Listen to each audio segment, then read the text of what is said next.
Welcome to the Unstoppable Recording Machine Podcast. And now your host, EYAL Levy. Welcome to the URM Podcast. Thank you so much for being here. It's crazy to think that we're now on our 5th year, but it's true.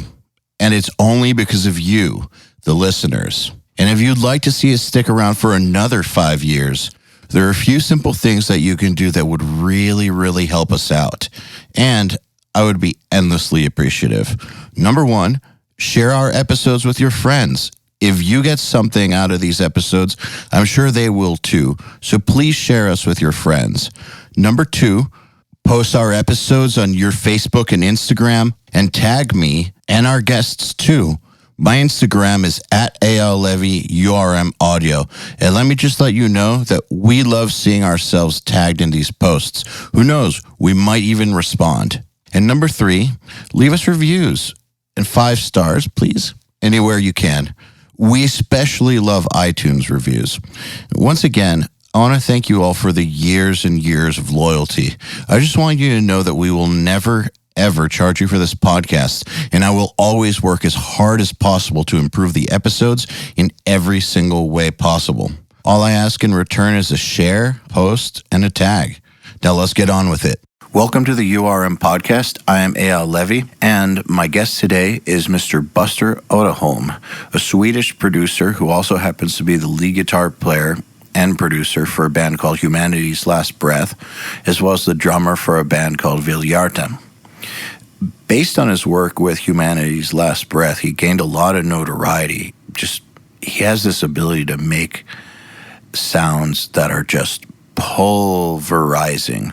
And that got the attention of acts such as Born of Osiris, Winds of Plague, Oceano, Sworn In, and many more. He's a very in-demand, up-and-coming producer, and his ability to take things that are just typically impossible, not impossible, but, close to impossible to get sounding clear and punchy, he just makes them sound massive, and the clarity and the details all there, and it's really incredible stuff that he does. But not only are his skills impressive, but I think that he's got a very relatable story because he learned how to do this production stuff so that he could make his own music sound great.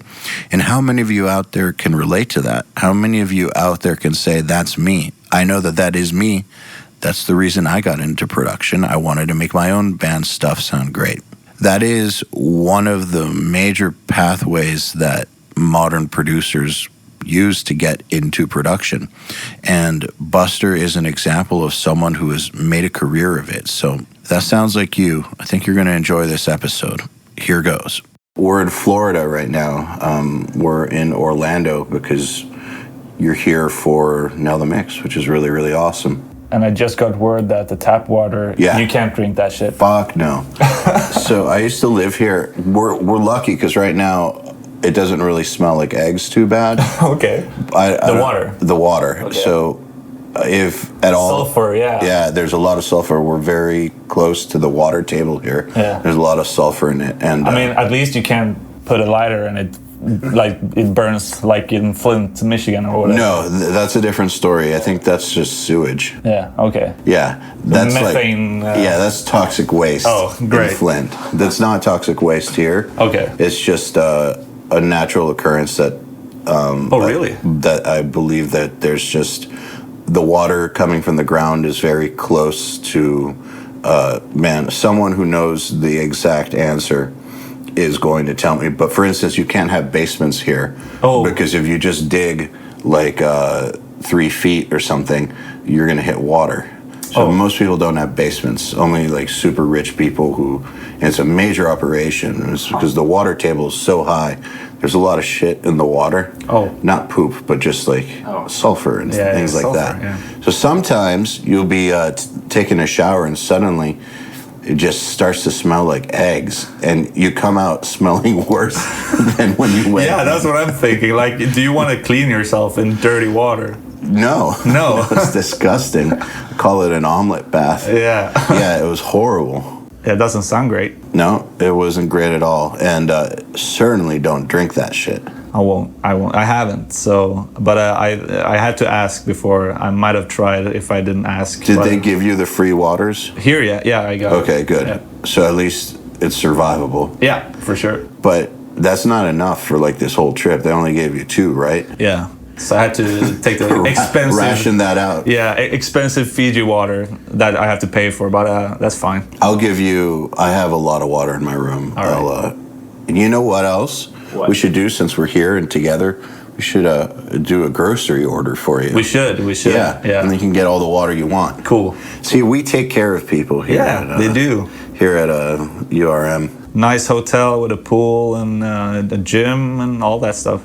Yeah, I great. mean, I think there's nothing, there's a lot of things worse, but in our little realm of privileged first world existence, there's nothing worse than going to a different country where you're jet lagged and you're under pressure to perform at your best and you're going to be watched by everybody. You mean like tour?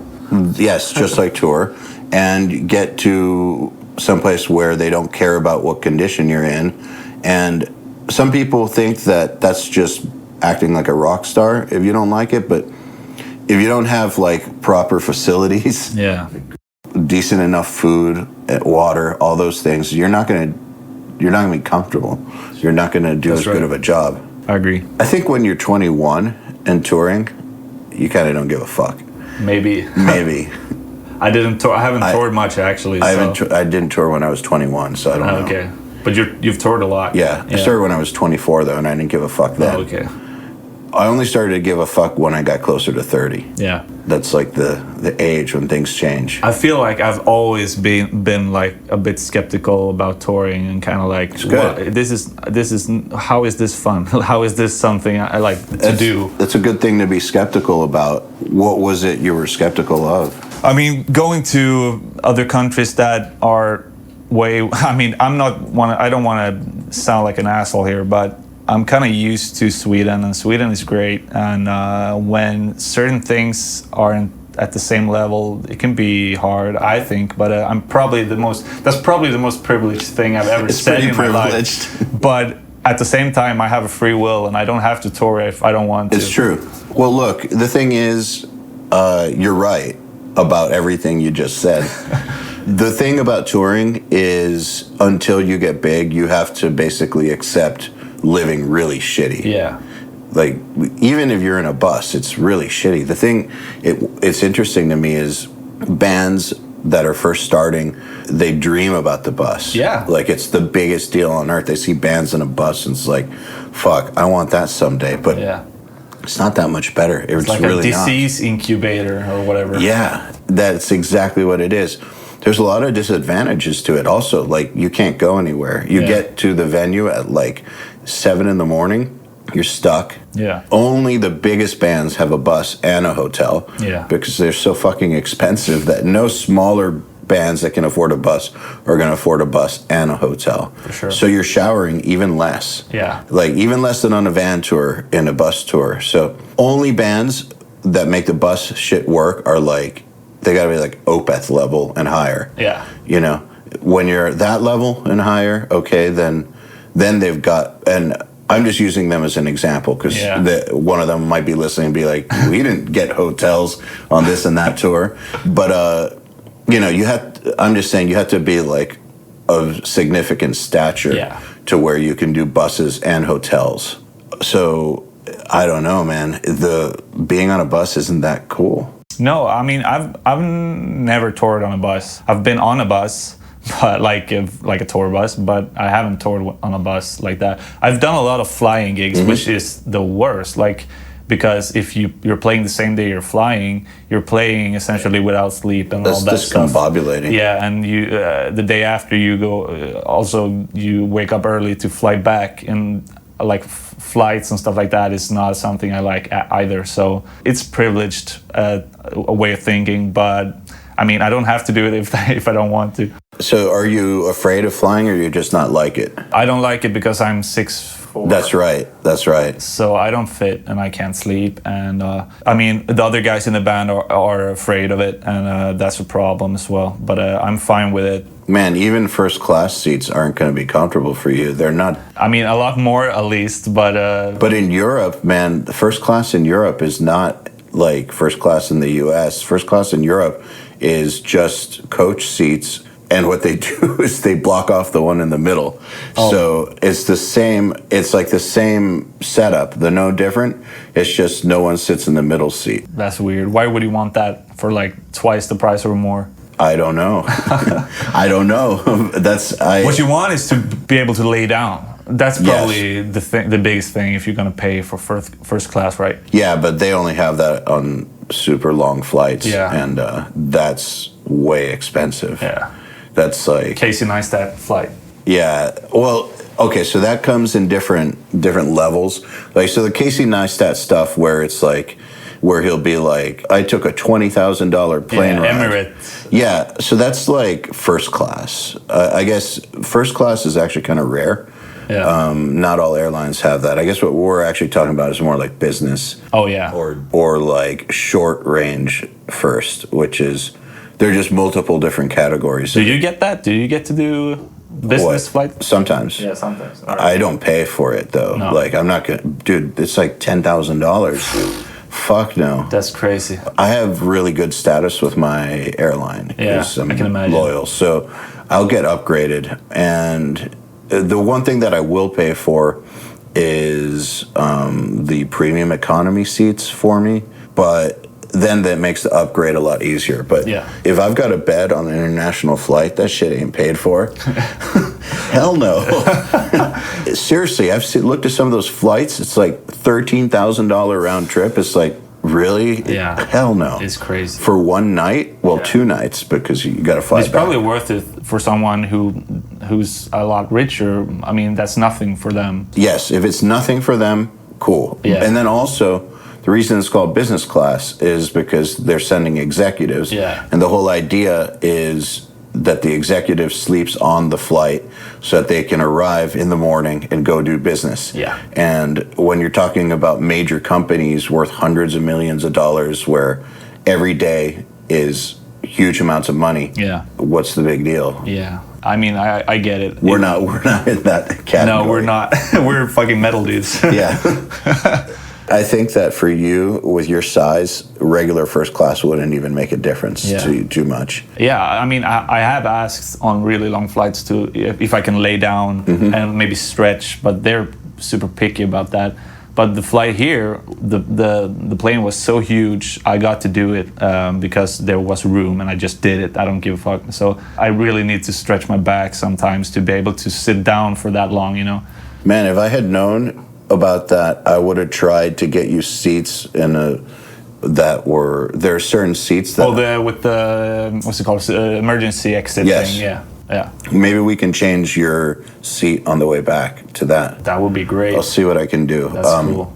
So the other guys in your flight in your bands are afraid of flying? Yeah, we have a bit of problems with that. I'm not going to name any names, but we have some issues with that, and sometimes it's fine, sometimes it's not fine.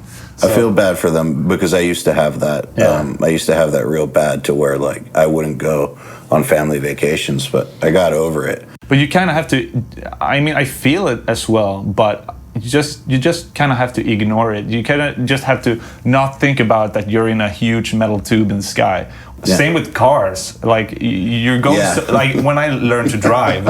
I was scared. I was so scared because you're feeling it. You're feeling the weight. You should be scared. You're feeling the weight. You're feeling the speed, and you're feeling the danger. But then you just kind of get used to it and just forget about it, which kind of is a bad thing because you're not really realizing what you're operating. I mean, do you ever think about the fact that when you're going on the highway, whatever kilometers per hour, I don't know what, so like 110 is standard? Yeah, something that's probably around 60 or 70 miles per hour. And all that's separating you and the car next to you is just like 1 meter or less. Yeah. So that's 3 feet for you dumb Americans. But that's craziness. Yeah, it is. That's like 2 steps or one little move away from chaos. If we're alive in 100 years, the people there will probably look back at that and think like, that's crazy. How could they do that? Well, it's maybe like, have you ever seen those videos of building practices in some third world countries where these really unfortunate dudes will just be on the outsides of buildings, like the guys from Philippines that are working in the Arab Emirates, and they have no safety and barely any salary, and they sleep on the floor. And that level of danger. Yeah. I wonder if us 200 years from now will be looking at how we used to drive now and be like, God, they were fucking reckless. Yeah. Probably with all the stuff, like, I mean, the food, the way we treat food and meat and all that, and the safety regulations for buildings and how we drive, everything is very dangerous. Yeah, that's one of the reasons I wanted to stop touring. Was I remember on one of my last tours, sitting in the U.S., we were in a van for this, and I was at the very back, not driving, just laying there, and we were just going through like a cornfield. Yeah. And I was just thinking, like, this is really fucking dangerous. Yeah. If we crash, like, I'm not strapped into anything. Who the hell knows what could happen? Like, this is not worth it. Like, we're gonna be getting paid $250 for this gig. Like, risking your life. Yeah. That's how I started. I couldn't stop thinking that way. Like, I'm risking my life for what? It's pretty logical to think like that. I mean, I've heard stories from Viljarda before I was in the band. They toured in Russia, and the driver was watching a movie while he was driving. and I mean, they just forced themselves to fall asleep and just hope that they were alive when they woke up, you know. If they woke up. If they woke up, yeah. Hope that they were alive when they woke up. Okay, sorry. I don't know. I just had that. It made me think for a second. There was this one. Woke up dead and awake. I don't know how that works. It doesn't. No, because you're dead. Yeah. Once I was on this tour. It was Job for a Cowboy Unearthed by Icon in Europe, and on the first night we were playing in England, and we had 2 buses. And I remember going to the bar after the show, and the 2 bus drivers were at the bar having drinks. They were going to drive us crazy. in 2 hours. Yeah. Yeah. But that's also an American thing that I mean... That was in England. Yeah, but I've met like Americans that are like going to dinner with me and having 3 beers and then just driving home. That is in Sweden you'll get just That's jail time. not okay. But you have a higher threshold for when you're allowed to drive than in Sweden, I think. In some places, but okay.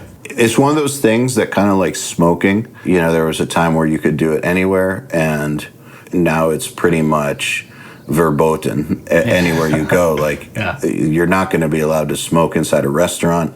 If you light a cigarette in certain places, people are going to look at you like, what the fuck are you doing? And I personally think that's good. No, I think it's great. But drinking and driving, as crazy as this is going to sound, there was a time period where people just did it. And it was not that it was legal, but it was like more societally acceptable. And people who are maybe below the age of 35 or 30 in the U.S., you're not going to understand what I'm talking about because you probably didn't live through it, because it was only in the past few years has it become like a big societal taboo. Like, I know that people look at drinking and driving now like, fuck that motherfucker. Yeah. Like, if they know someone who does it, because we've got Uber now. So whatever excuse, there was no excuse, and like, I know someone who killed somebody that way. Yeah. So like, I've seen the first... Vince Neil. Yeah, but I mean, I know someone who was like a friend of mine who, she was a really good girl. About 10 years ago, she drove home drunk from a bar and hit a pedestrian and killed him.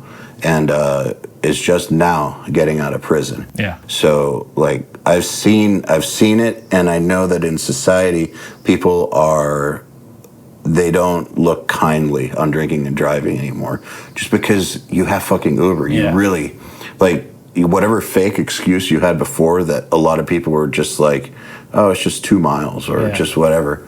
Now, there's no excuse whatsoever. But we're speaking about Sweden and America. I mean, imagine all the smaller countries that are not as state controlled or whatever, like Bolivia or whatever. I bet all of those drivers are drunk. Who knows? Or Russia or whatever. I would not want to fuck with their police though. No, but but like if you go on tour, you know, You're Yeah. all of a sudden on a highway with a bunch of drunk people driving.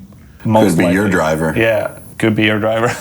So, just so you know, let me just say that if your band members want to ever get over their fear of flying, there's ways to do it, because I did it. Medication or... No, so I did take medication, but the medication doesn't solve the fear. No. It just solves your symptoms. Yeah. No, I actually solved the fear. I can fly without medication now. The only time I take medication on a flight is if I want to sleep. Is it like a meditation or... It's a combination of things. It involves a lot of learning, learning about aviation. Oh, really? Because once you start to understand it, it's hard to be so afraid of it. Yeah. Because a lot of the fear I've noticed comes from people. They're having an emotional reaction to something that's super unnatural. Yeah. And they think they're in huge danger, which is understandable because it feels that way. But like you can say like the car comparison as well. Like you're not afraid of car, like being in a car, but you're afraid in an airplane, which kind of doesn't make sense. It's not rational, that's why. So there's an emotional component. You can use that car analogy. People used to use that on me. Yeah. And it doesn't matter. I'm terrified of being on an airplane. I'm not terrified of being in a car. I realized that the car is more dangerous. But the thing is, once I started to learn about flying, like really learn about it, like I started studying as if I wanted to learn how to do it. And now I do want to learn how to do it. And then I really started reading on statistics, and just knowledge changes things. Yeah. Now I know just how safe it really is. Yeah. Safe as fuck. Yeah. Way safer. And now I'm afraid in a car. Safer than walking in a city. Yeah. Dude, being on a plane is seriously one of the safest things you can do. Yeah. And it seems counterintuitive because you're in a tube flying really fast, really high. But there's just so much that goes into the safety. Yeah. And and that safety is built on blood, basically. Yeah. It's true. Yeah, of course. And like the flight, like the accidents you hear of is scaring everyone. I mean, there was like last year, wasn't there a lot of with the same model of the 737 plane? Max? Yeah, the Max 3, I believe, or Max 9. But yeah, so what happened with that was that Boeing released. So the 737. I won't talk about this too much because I'm going to bore a bunch of you. But basically, there's a new version of the airplane that the engines were brought forward, which shifted the weight forward, which is different. And so there's a software that was created to compensate for it. However, they didn't train the pilots about this software. Oh. The pilots didn't even know, in some cases, that the software was there. So what the software would do is if it felt the plane pitching in a certain direction weird because of the weight, it would automatically correct. And they corrected as well. Yeah, but they didn't know that it was doing that. Okay. So the plane is correcting it like it's supposed to, but the pilots think there's something wrong. Yeah. So they start fighting the plane. Yeah. Then the plane fights back harder and you get chaos. Yeah. So that's what happened both times, because they didn't train the pilots. But now, obviously, that's not going to ever happen again. Do we know what happened with the Malaysia one? No. That was just the first one. That's just disappeared, right? Well, there were two. Okay. There was one that was shot down by Russian missile. Yeah, Russian separatists, really just, Russian forces that aren't... Let's get into Russia. No, just joking. Russian forces that aren't technically Russian but are, shot it down. But then the one that disappeared, the theory is that they had some sort of depressurization and everybody went to sleep. And it just flew and flew and flew and then ran out of gas and crashed. Wow. People thought that it was terrorism at first, but... Now a lot of people are thinking, based on all the data, that really what happened was something failed, like also for the pilots. So the pilots passed out, everybody passed out. So it was like a ghost ship. Oh, shit. Yeah. And just kept going. Yeah. But it's weird that did they find the plane or? They found pieces of it. Okay. Washed up on shore, like all the way in Africa and stuff. Crazy. That's how they know. It's because like one piece washed up in Madagascar and had like a serial number. Yeah. Yeah, they have not found that plane. That's nuts. It is nuts. Yeah. So let's talk about you. Let's do it. But about touring. So it doesn't sound to me like you're big on travel. I'm not. Is it because you'd rather be in the studio? A lot of it is. I get really bored. I get also, I mean, if I'm not mixing in like a week or two, I get like, what's it called when you don't get your drugs? Like you get the withdrawal, yeah, kind of like that. Yeah, I just really love what I'm doing, and I don't want to leave. I'd rather do what I'm doing, you know. Well, you know, that's kind of what Will Putney does. Really? Yeah. Yeah, he doesn't want to tour with End and stuff like that, and his other band, right? Fit for an Autopsy. Yeah, Fit for Autopsy, yeah. People listening, correct me if I'm wrong. Maybe he plays shows with them here and there. Yeah. I don't know. I've never seen pictures of that, at least not recently. I don't think he tours with them at all. I'm 99.99999.99807%. Just, we go for accuracy, man. Yeah, for sure. It's a very accuracy-oriented audience. Yeah. I'm pretty sure that that's what he does. I have a similar situation going on right now, actually, because I have a band from Stockholm that I'm producing and writing for, and I'm going to be in the music videos and stuff like that as a drummer. But as far as touring, they're getting like booking agents and all that, and labels, huge labels and stuff, which is really cool that everyone's interested in the music we're doing. But I've said from the start, like I don't want to tour. I don't want to, especially not a new band, just touring like that. They really want to tour like a lot. So I was just clear in the beginning. I don't want to tour. I will play like if they get to the level that are really cool, big, huge festivals. I'm down, of course, but also by then they might have a new drummer that they rather do it with, and I can respect that as well, of course. But it's kind of I rather just write and produce and mix, you know. Let me just say I'm kind of jealous that that's even an option now. Yeah. Because I'll just say real quick, 15 years ago, that was not looked at favorably because we had my co-founder in my band wanted to be that way. Yeah. He didn't want to tour. He hated the idea, and it was probably better for him not to tour because he had some conditions. Let's just say conditions that didn't. Yeah, I have diabetes type 1, so I mean that's hard. If I somehow don't have insulin or whatever, I'm in trouble. Yeah, oh yeah, for sure. His were more of the mentally. Yeah, more of that. I don't want to talk shit about him. Let's not. But he was not really suited for that level of stress and human interaction, basically. He just wanted to write the music, perform on the records, and man, that was such a problem for the label. So I tried to construct exactly what you're talking about doing, the live lineup, which I was a part of, what Will Putney's done, which is totally fine, but I guess the world wasn't ready for that in 2004, 2005. Okay. And it almost got us dropped. Like it was a huge, serious issue. Because why did they want him specifically on stage? Because they like his voice. Oh, he was a singer. He was a singer. Okay, then I really understand it. It's easier because it's easier to do it if death you're metal. Yeah, all right. But still, at the same time, when if you really like a band and another singer comes up on stage, that's just weird. Dude, it's a shitty situation to be in for me too, because I didn't find out about this till we were already getting signed. Yeah. Oh shit.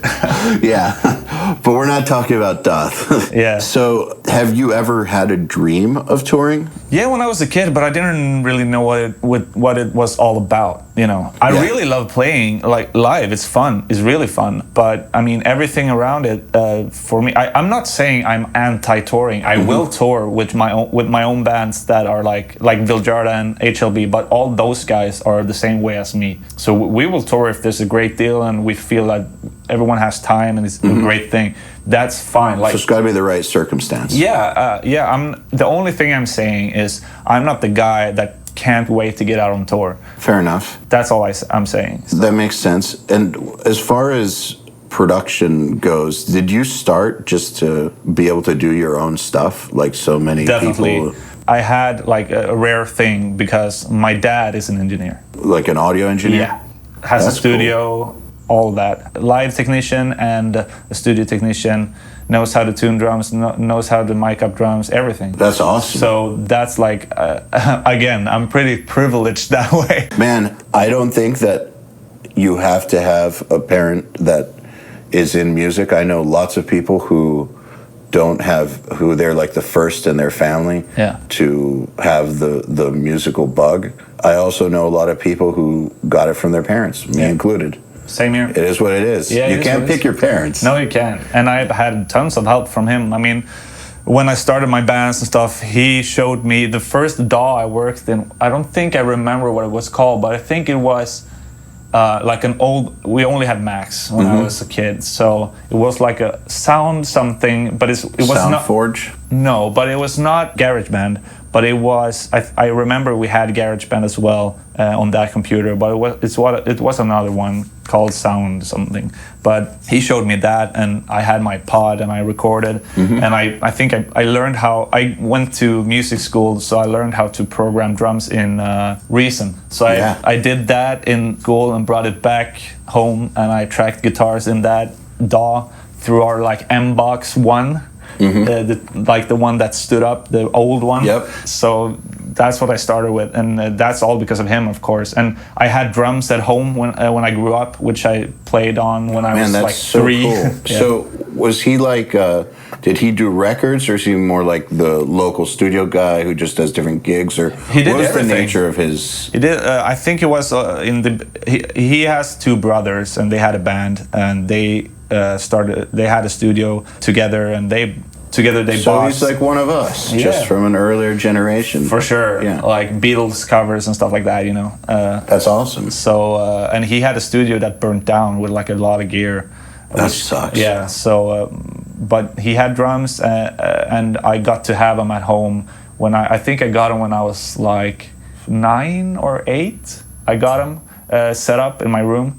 And for some reason, my family let me play a lot, which is crazy. That's great. Like, even my sister was sleeping, and I was allowed to play somehow. I don't know why, but I got to do it, and that's why I could learn all that I've learned. Hey, parents, if you want your kids to be good at music, start them young and let them play whatever they want to play. Yeah, if you kind of notice that they have something, that they're interested in it, and they have a capability to do it, then let them do it. The younger, the better. Absolutely. Yeah. Because the more their brain forms with that, the more likely they are to actually be good at it when they become an adult. Yeah. I've seen it so many times with people. How young were you when you knew you wanted to do something with it? There's pictures of me when I was 2, where I had, like, you know, when you eat Asian food, you have those sticks. I used those. We had our own at home, so I used those as drumsticks. Yeah. And I was 2. So that it was like from the get-go. I believe it. I was 3 when I started playing violin. Cool. Because of being taken to the symphony and watching the violinists. I saw, like, imagine like X Factor-ish, or whatever it's called, like when children get dressed up and sing their favorite song on TV.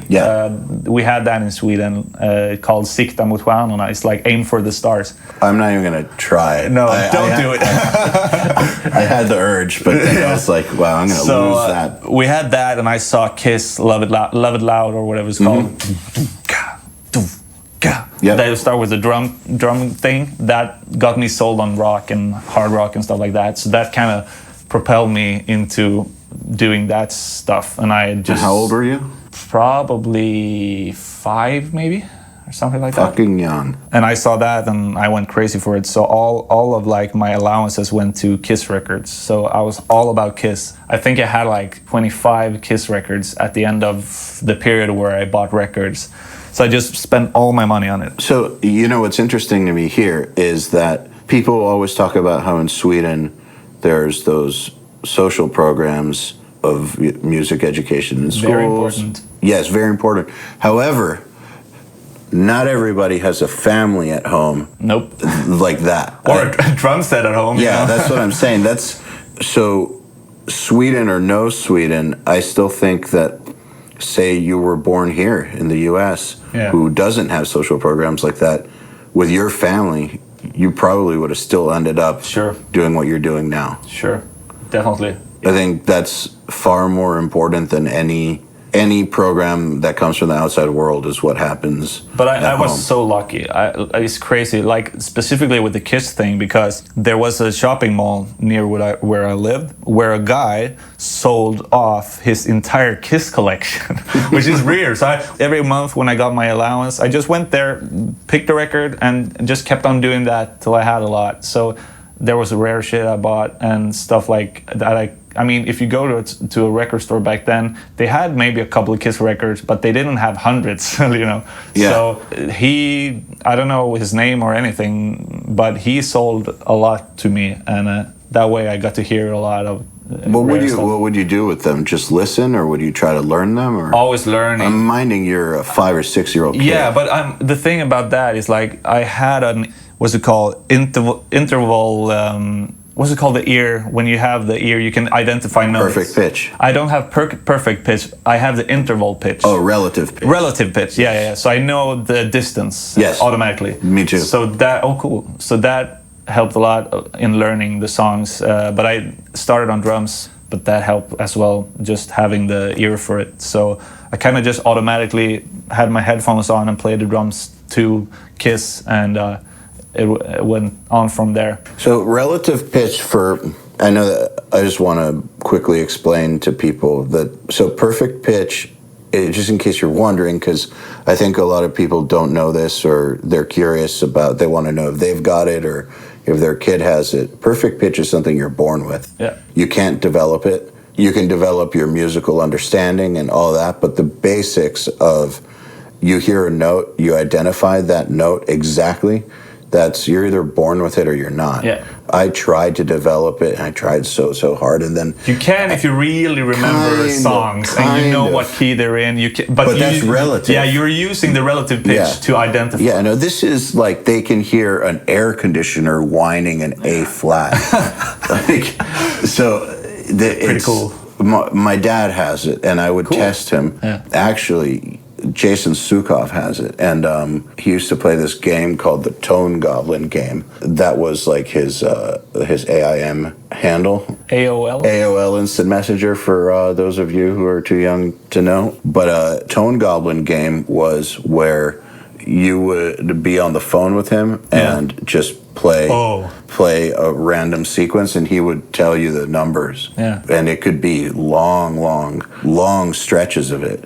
He's got perfect pitch, but it's kind of like I'm just reciting numbers to you, and you just recite them back. That for him, that's probably the same thing. That's what it is. Yeah. I wish I understood how they know, because before they know notes of names, they've still got it. Yeah, that's the part that's crazy to me. But they have to. Yeah, but they don't know it's an A when they're born. They have to learn the alphabet to know what an A is. Yeah, exactly. So that's why I'm wondering, how do they know what they're hearing before they have the vocabulary? Maybe someone who teaches this stuff can chime in the comments or something, or hit me up and tell me. But I've always wanted to know, how does someone with perfect pitch express their perfect pitch before they have a musical vocabulary? Yeah, who knows? But you've got relative pitch, which is arguably better to have, because why? Because so I've known a lot of people with perfect pitch.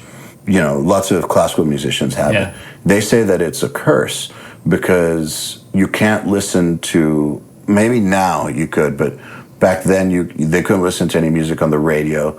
They can't listen to anything because before auto-tune and stuff, like, it was really frequent for shit to be way out of tune, super flat.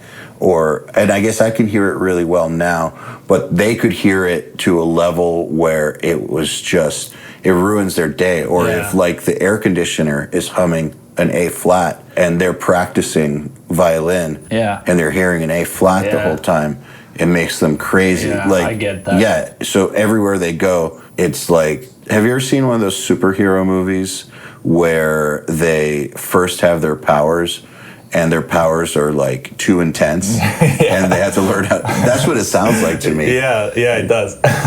So relative pitch apparently is like a good happy medium, because you know enough to where you can work, get shit done, understand music, but it's not like a constant bombardment. I didn't know I had it till I was like 17 or something. because when I went to music What school, happened? Yeah, I went to music school and I learned the music theory, and they kind of showed me the intervals, and I just instantly knew what it was because they just told me the names of the intervals and they played it, and I was like, okay, so. Every time I hear two notes, I would know what the distance are between them. But I already knew that before because I was constantly learning songs at home on the guitar, and I could hear a riff and I instantly knew how to play it. Like it was like a relatively simple riff, you know. So how would you express it before you learned the vocabulary? I wouldn't. I think I wouldn't express it. I would just. You would just learn easily. Yeah. Okay. I just hear a riff and I was like, okay, I hear that it's that distance between notes, and I hear the chord, and I can just do it. You didn't know that it was even a thing, probably. It's just I didn't. You just understood music. Yeah. Makes sense. Did learning the vocabulary part change anything for you? Did it help? Just helped me explain it to other people if they knew what I was talking about, that is. Many people I was in bands with didn't really know what I was talking about because I'd say like go to that note and that note like a guitarist, and he didn't know, and I would say the interval and he still wouldn't know, so it didn't really help me. but it's cool to kind of know. It was cool to learn. Third fret, second string. Yeah. Fourth fret, fifth string. That's right. Whatever you got to do to communicate. But I mean, I guess in the long run, did it help with your? Yeah, it being a certainly producer? helps. Like if I'm programming bass or something like that, I just know like how to do it pretty fast. But I wouldn't say it has helped me a ton or held me back a ton. It is what it is. It's just a thing. What about theory? Did you learn all that stuff too? Not all of it. I had a good grades in it, but I don't know like the like fancy chords and scales and stuff like that. I've forgotten all about that. So I just really know the intervals or notes. The basics. Yeah, the basics, I'd say. You know, it's interesting to me. I learned some of it to a certain degree.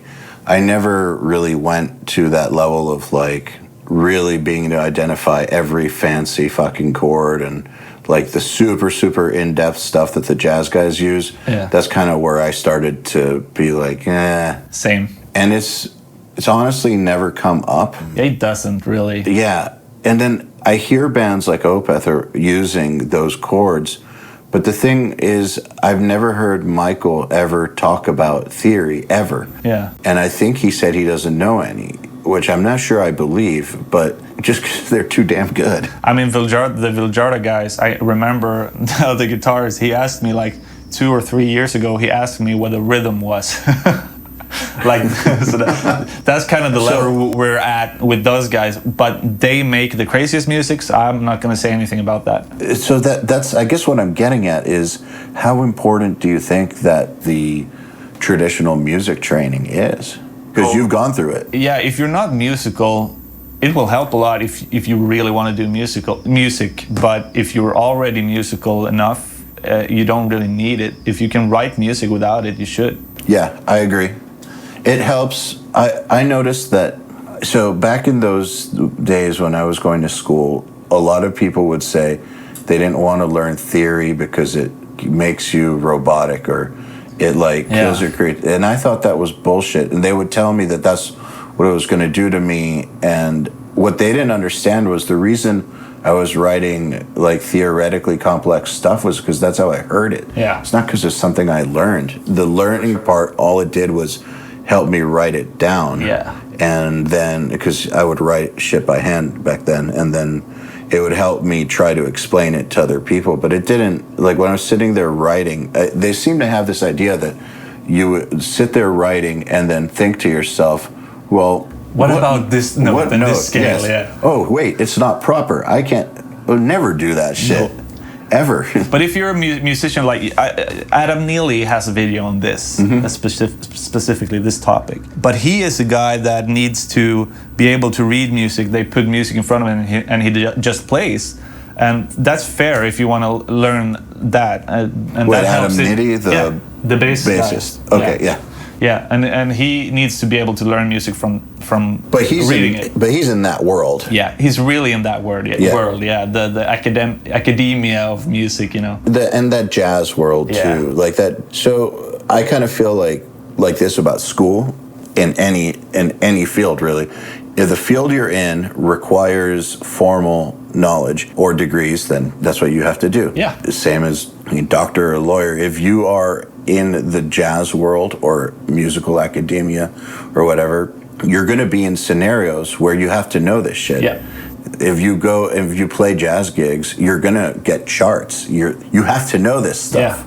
You can't just get by. It's pretty cool to watch that. There was a drummer, JP Bouvet, who was the stand-in for Periphery, and he learned all the stuff with reading it. Mm-hmm. But the cool thing he explained there was that he could memorize it faster because of that.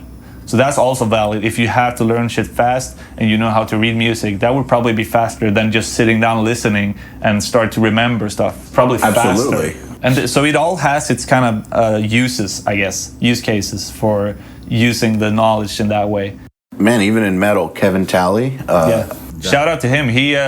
I borrowed all his gear for a gig in Spain and Resurrection Fest with Viljarda because our airline got rid of all of our gear, so he lent me everything. He's cool like that. He's cool. Just so for people who don't know, Kevin's he was the drummer in my band, but I'd say for the 2000 through 2010 and on, but like in that time period specifically, he was one of the best death metal drummers. He played for everyone, like played for everyone. Slayer, Misery Index, Black Dahlia Murder, Devil Driver. I think he did a Gojira gig once. Yeah, he actually joined Suffocation. Yeah. I don't understand why he was in my band, but like he did the Red Chord, like he did so many bands, and I remember that he would learn this stuff in like one night too. Like I remember with the Devil Driver situation, John Berkland, the drummer, who's now the drummer in Bad Wolves, he got food poisoned in the morning, and they asked Kevin to fly in that day and come play a show that night. He learned it on the plane and wrote his little charts. That he would always write these little charts, and I think that's what he did with Black Dahlia Murder too. He had to learn that stuff like within a day and a half. So writing, and Rudinger, Alex Rudinger. Anytime I've worked with him, when he's learning stuff, he's got charts in front of him. Yeah, from the other guy, what's it called? His teacher. The guy with two toms, that was Rudinger's teacher. The guy who played in Periphery. Matt? No, before. Oh, I don't know. Okay, never mind. Travis Orban. Oh, Travis Orban is Rudinger's teacher. Yeah. Interesting. Was at least. I didn't know that. Okay, that makes sense. And I know drum charts are different than like the charts we would read as a guitar player, but there's a time and place for that stuff. I actually wrote HLB's first album, the self-titled one. I wrote that entirely in Guitar Pro. Like no guitar? No guitar. Tell me about that, because you're a guitar player. Yeah, it's I'm both a drummer and a guitar player. So as far as that goes, that was like the first time I heard Viljarda, I was like, okay, I need to step up my riffing to a whole nother level. So before you were in the band. Yeah. So that doesn't include me sitting down playing, because I understood that me sitting down playing, those types of riff would not happen.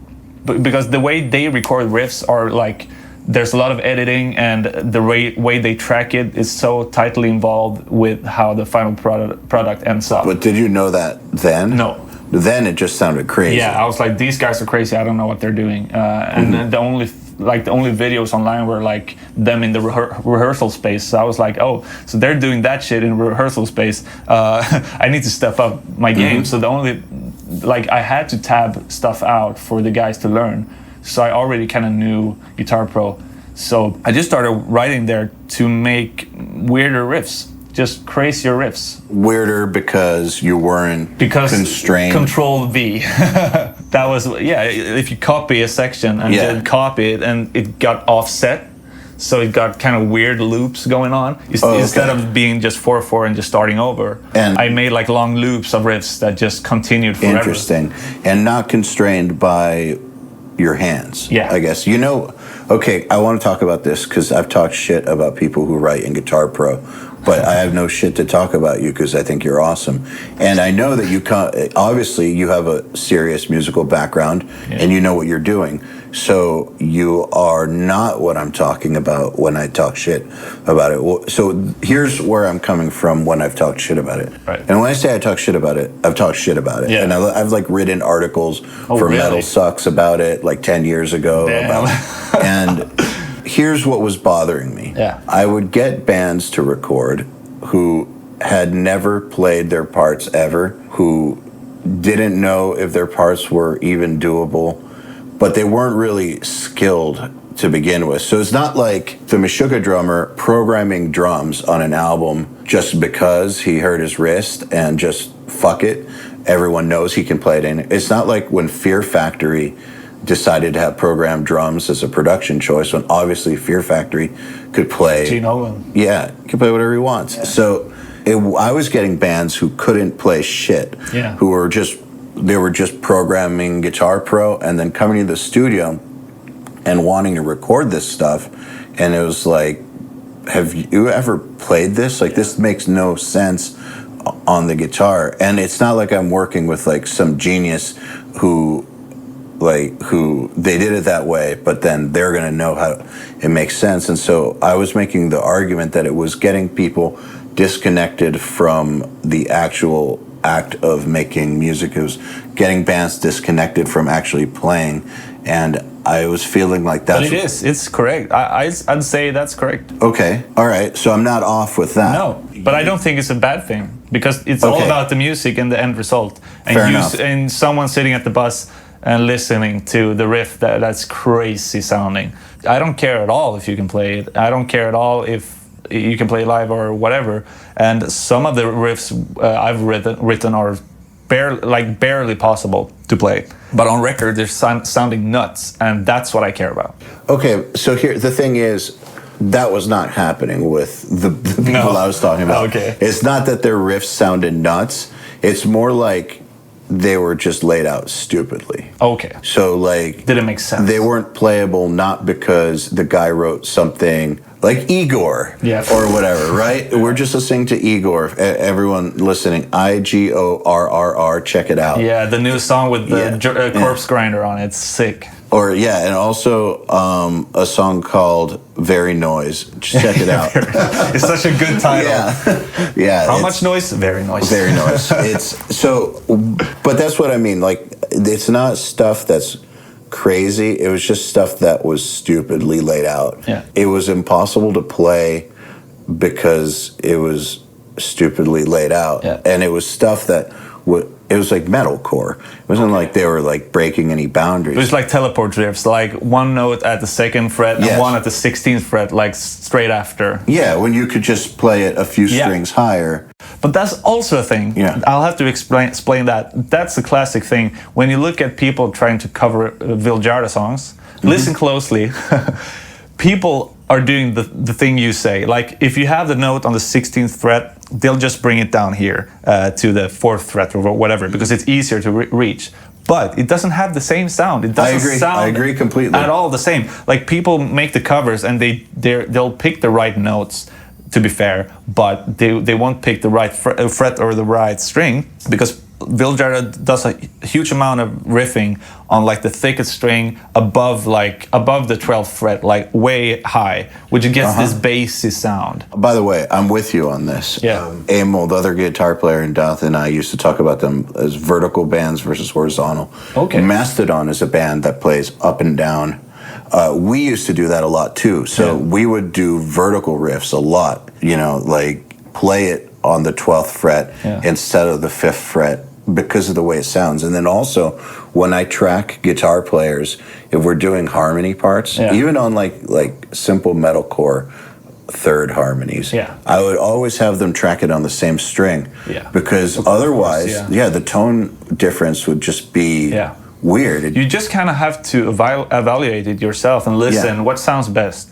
But that's not how they were thinking. No, they're just thinking this is a note on this fret, like nothing more than that. Yeah. So with these Guitar Pro guys, dude, they weren't thinking about it like the way we are, where you have a note on the 2nd fret and then the 16th fret, and you're doing it on the same string for an artistic reason. Yeah. The artistic reason is you want that certain kind of feel that you'll get at this. That's not what was happening. They were just writing riffs that are stupidly laid out because they weren't thinking it through. Yeah. That was my issue. It wasn't like, I'm all for pushing the boundaries, and I guess intentionality is one of my biggest musical values. I think that you have to have intention, know what you're doing, and do it, like do a certain thing because it sounds better. Yes, exactly. Yeah. And Guitar Pro was getting people disconnected from that in some cases. But then we've got people like you where it's not. And I understand completely your ethos that what really matters is the end result. I wanted it to sound inhuman. Yeah. That's like, because the main focus with these two bands is a lot of evil sounding riffs. And evil isn't human, I don't think. Like pure like evil. I mean, humans can be evil, but humans aren't evil, like if you think about them broadly. So it's kind of... Ted Bundy's pretty evil. I mean, yeah, but I wanted he was nice to his daughter. Great. Sorry. I wanted it to sound like inhuman or like something else. I was just using that Ted Bundy example because someone I know that wanted to prove to me that he was a nice guy. No, not that he was a nice guy, but that everybody deserves redemption because they have a good side. And I don't... Depends. I think there's a line. Yeah, there's a somewhere. line. I mean, yeah, Hitler had a dog. I mean, Stalin didn't deserve any... No, there's some good. people that have crossed the line. But, so you're thinking about evil more like in this, like the... alien type of sense, like something that's like inherently foreign. That's a fancy way of putting it. Okay. So, Right. so something that's not like a human trait. Yeah. Or Something that almost sounds, like... but it should sound foreign. It shouldn't sound like something you've heard before. Fair enough. It's it should sound mean, as like if a human hears it, he or she shouldn't like think, oh, this sounds happy or this sounds whatever. But it should still have that kind of evil sound as far as notes. Well, mission accomplished. Yeah, that's good.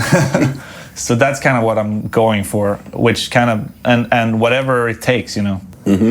That to me is admirable. Like, I respect that a lot. But I also stopped doing it. I only did it for that album. Why'd you stop? Okay, I did it for that album and the EP after, to be fair. So then I created this session where I could riff, and I had like a finished mix on any riff I wanted to play. So I can just record any riff and I could bounce it out and it would sound like the album. It like the same session I mixed the album in is the same mix I tracked the album in. So and it's the same thing now, tracking the album I'm doing now. I can just have the final result like that. So, and that kind of made me start playing more. And I mean, I did the Guitar Pro thing for 2 albums, and now I've done that. So the thing I'm doing now is different. I play and edit in a certain way and use the tools in the DAW instead of writing down notation, because I want to hear the music, you know. It was really, I kind of programmed drums and put like the shitty Guitar Pro beside it to kind of hear some sort of music going. I just had a bunch of Guitar Pro files and I didn't program drums in them or bass. I just had like and I didn't even use a distorted guitar sound. It was just the worst sounding stuff. So that was kind of, I mean, if a riff sounds good in that though, it's a good riff, to be fair. That's true. You know, and you can tell this with when great songs or great pieces of music are covered in other instruments or done 8-bit, or you get a shitty piano MIDI version and it's still cool. Yeah. Like, a good example is like the old Nintendo music. Yeah, for sure. The old Nintendo music, when you hear like crappy little MIDI piano versions or a badly played cover or a well played cover or 8 vocalists doing it, or a dude with banjos or whatever, it's still just as, like the Castlevania theme, for instance, it's still just as good. Yeah. Because it's good music. And people would also say that idea that if it sounds good on an acoustic guitar, it's good. Yeah. I don't know if I always agree with that, because some riffs you can't actually play on. No, it kind of sounds weird with the palm muting and stuff. But still, the concept, I think, is true. If it sounds good in a shittier medium, if like it's still capturing you, then that's good. Yeah, for sure. I wish I could. I mean, there's a difference between the newer HLB material and the old, and I think a lot of fans notice it, and I think it has something to do with the Guitar Pro method versus me sitting down playing, for sure. But that's what I'm doing now, and that's the way it is, you know. That's your right as an artist. Yeah. Yeah, it's your art. Yeah, I want to do it this way, and that's what I'm doing.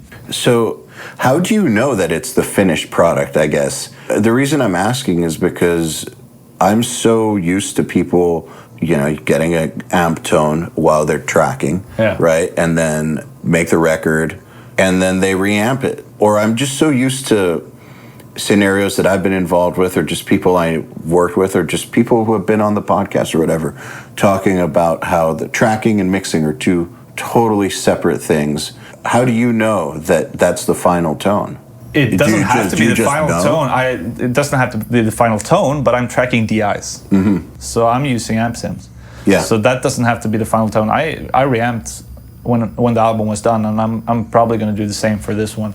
So it's not the final tone, but it's definitely the final tracking, because I wrote it and it sounds good. It sounds like the way I want it to. Why would I retrack? Oh, yeah, for sure.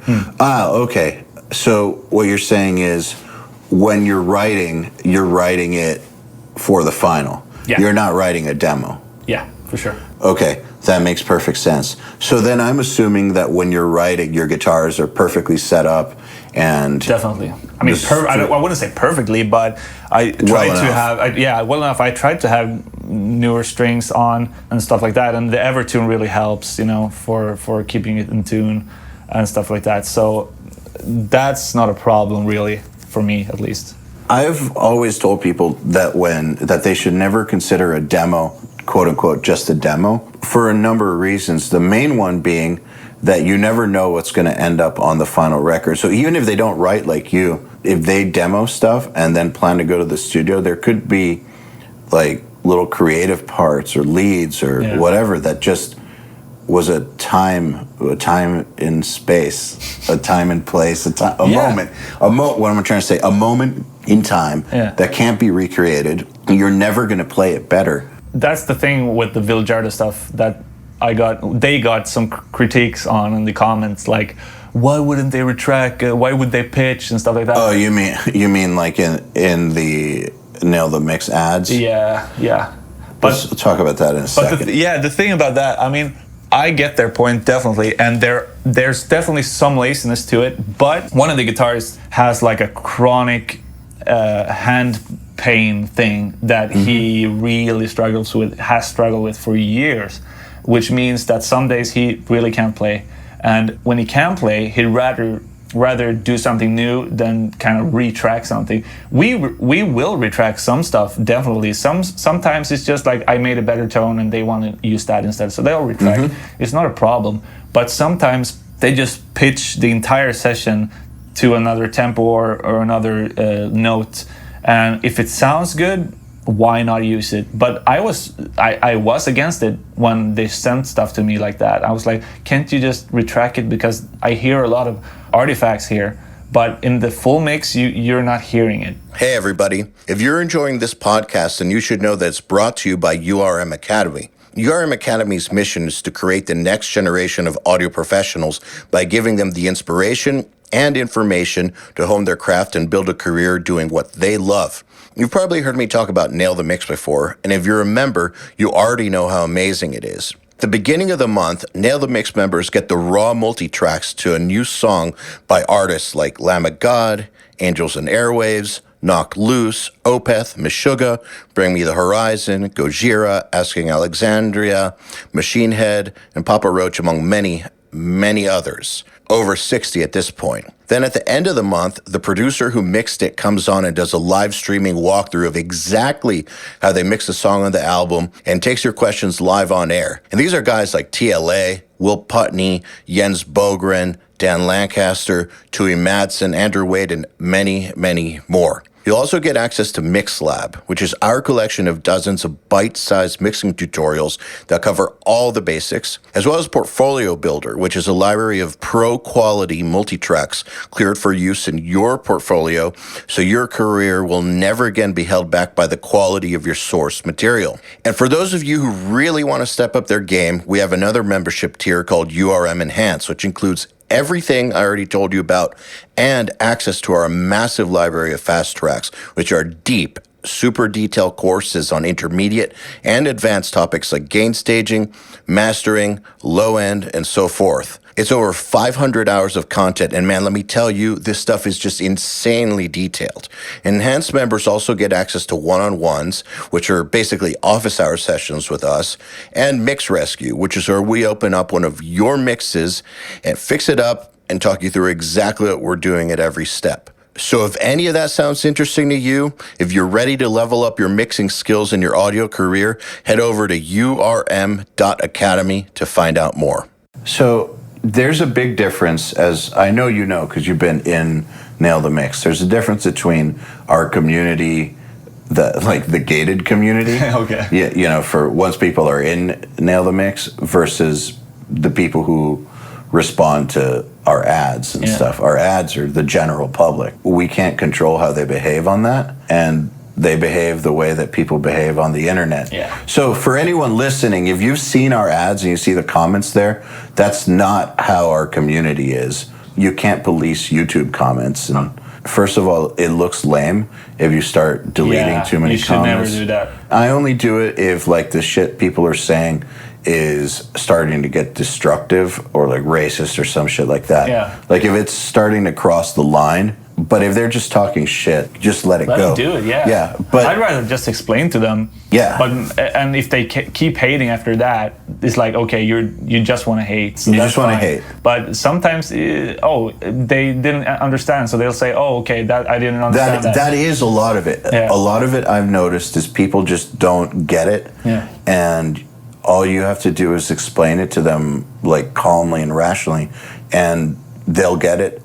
I understand in some ways why people would say, why didn't you just retrack it? But the thing at the end of the day that I think is so much more important than doing things quote unquote properly is whether the artistic intent is being carried out and how the end result sounds. Definitely. That's what really, really matters. Yeah. And also, a lot of these people that are talking shit, man, they're not necessarily making a living at this. No, of course. And when you're making a living at this, you get sessions that aren't perfect. What are you going to do? Send them back? I mean, you could, but not always. No, but also a thing that I kind of can't stand is people that are just saying haters are going to be haters or whatever, or just kind of just labeling all hate as invalid or whatever. And I'm not like that. I'm not going to say like this guy said something hateful, therefore his existence is just invalid and he should just shut up. I'm not about that at all. Like,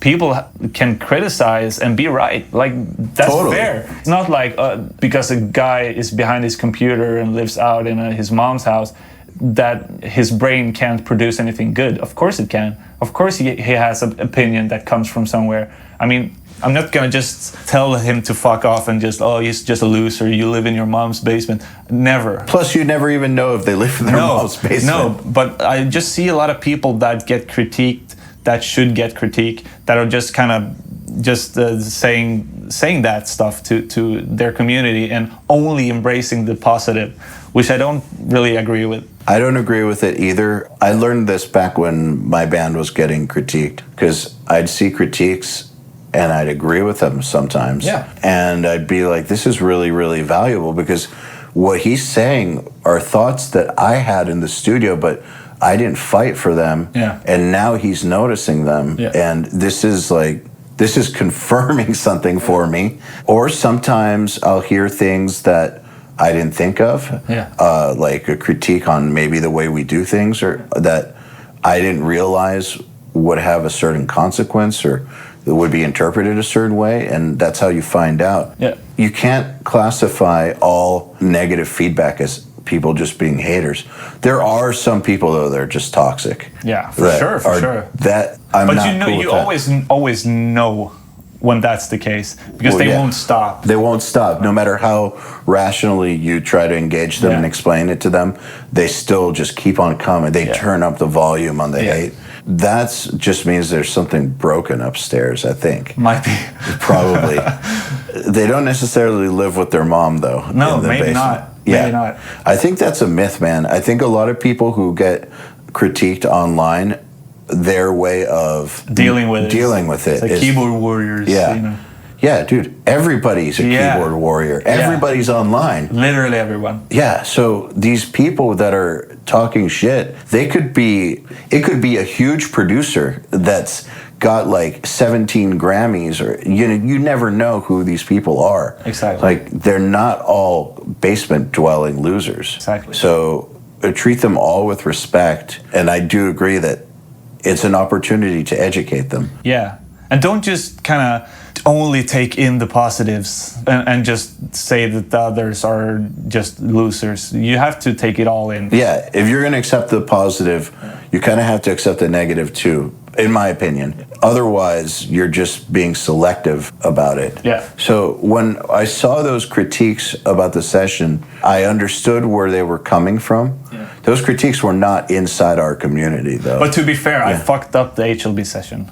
To be fair. That's my fault. That's all on me. I'll say that. I don't care. Like, we all make mistakes. I care about that I fucked it up, but I don't care about telling everyone. I'm not going to hide. That was a mistake from my side, and I'm sorry about that. You know, but it's an easy fix. It's also an easy fix. Yeah, totally. It's not a deal breaker. But I got guys who wrote me, and I checked it out, and he was right.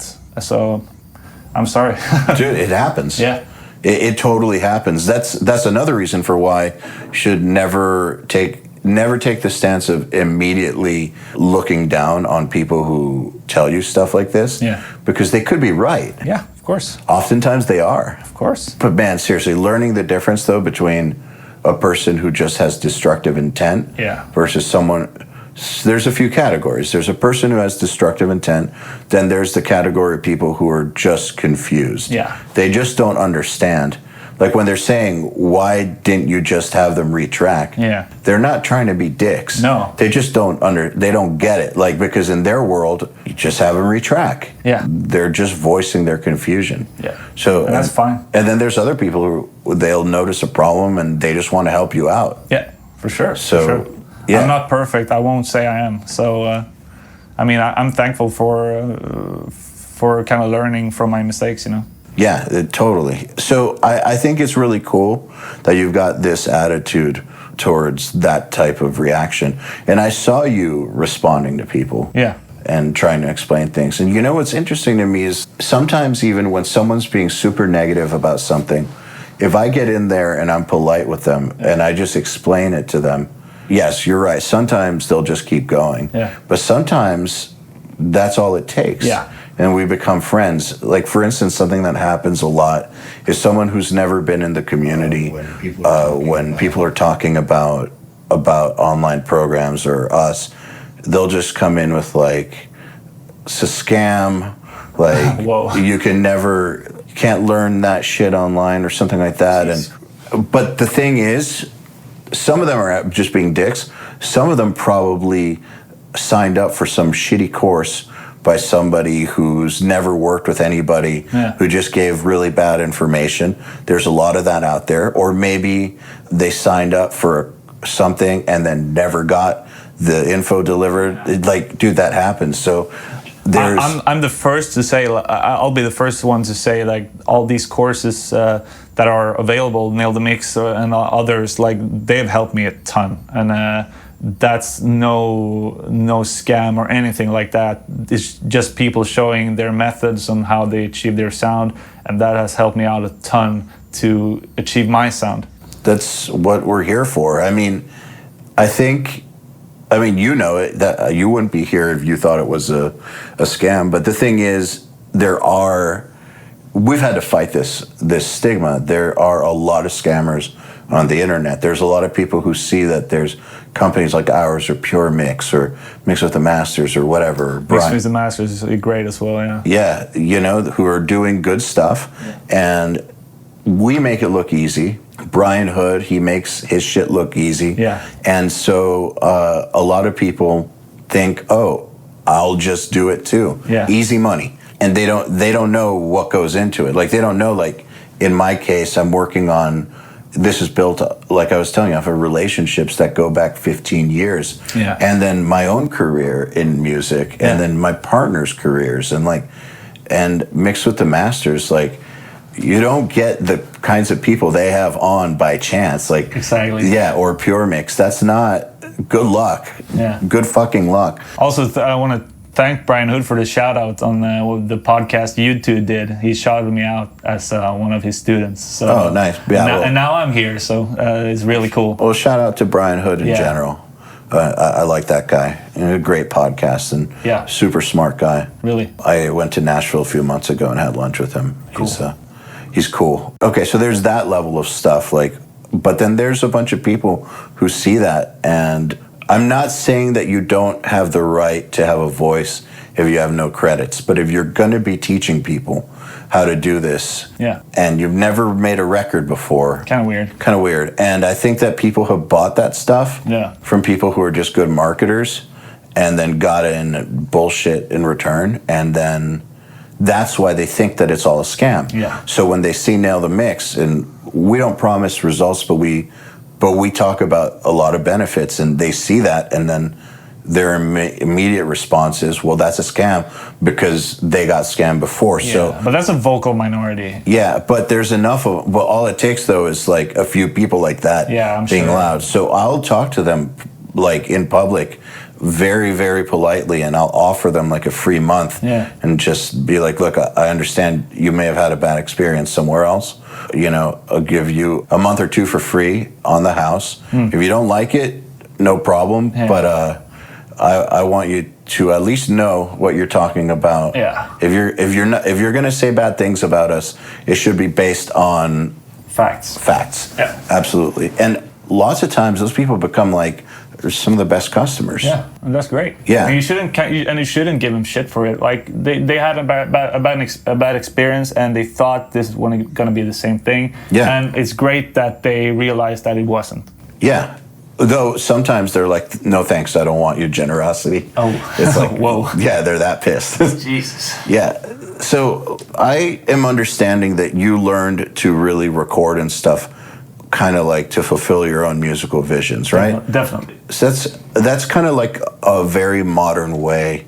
I did too. That's why I started producing. It's a very modern way to become a producer. It's about the passion for the music. It's not about like, oh, I'm gonna learn this so I can make money.